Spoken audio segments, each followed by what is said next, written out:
In the busy city of Lagos, Nigeria, two young graduates once stood side by side, holding their certificates and smiling at the future.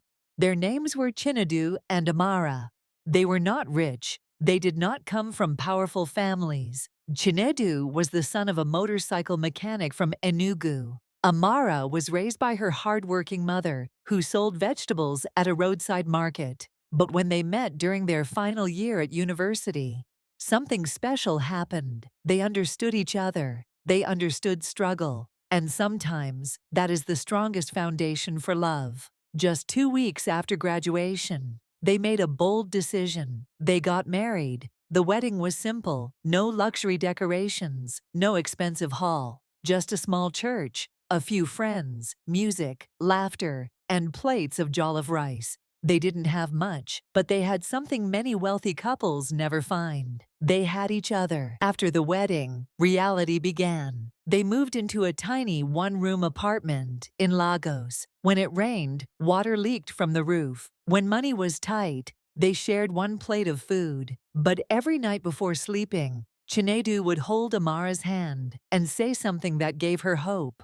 "One day, my love, we will make it." Life was not easy. Chinedu worked 3 jobs. During the day, he delivered packages. In the evening, he drove a taxi. At night, he studied business ideas. Amara began sewing clothes for neighbors to earn small money. Day by day, month by month, year by year, they worked harder than they ever imagined. And slowly, their small hustle began to grow. But there was one silent pain in their home, something they prayed about every night. They had no child. 1 year passed, then 2, then still no child. They visited hospitals. Doctors ran tests. They prayed in churches. They even traveled to traditional healers. But every result came back the same. Nothing. Many nights, Amara cried quietly. She worried that she was the reason. But Chinedu would always wipe her tears. "You are enough for me," he told her. But outside their home,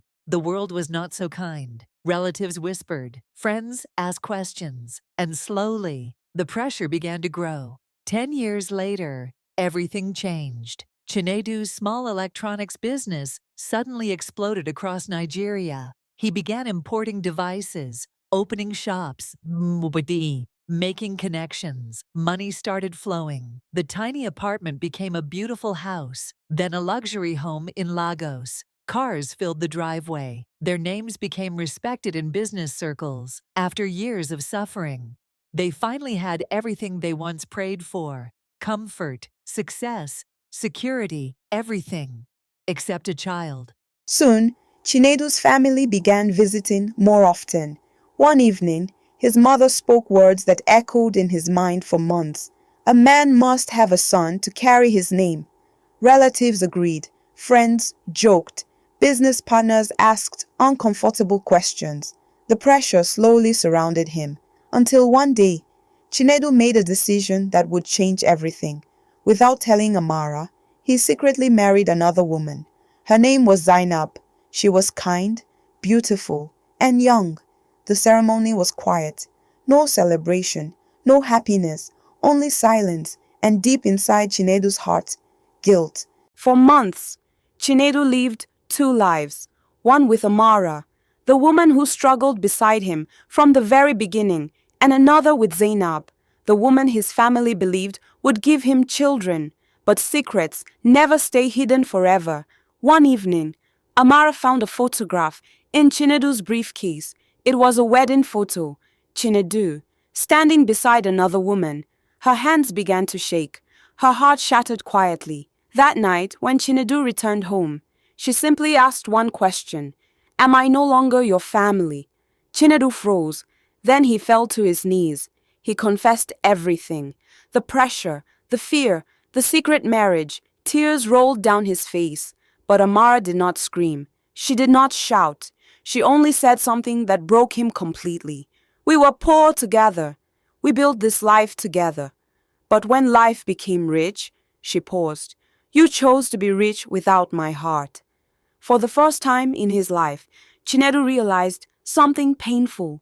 Money could build houses. Money could buy cars. Money could even buy respect, but money could never repair a broken heart. Sometimes the greatest poverty in life is not the lack of money, but the moment love is replaced by fear and pressure. Because the people who struggle beside us in the beginning are often the ones who matter the most in the end. If this story touched your heart, please like and subscribe. Did Chinedu make the right decision or betray the woman who built his life with him?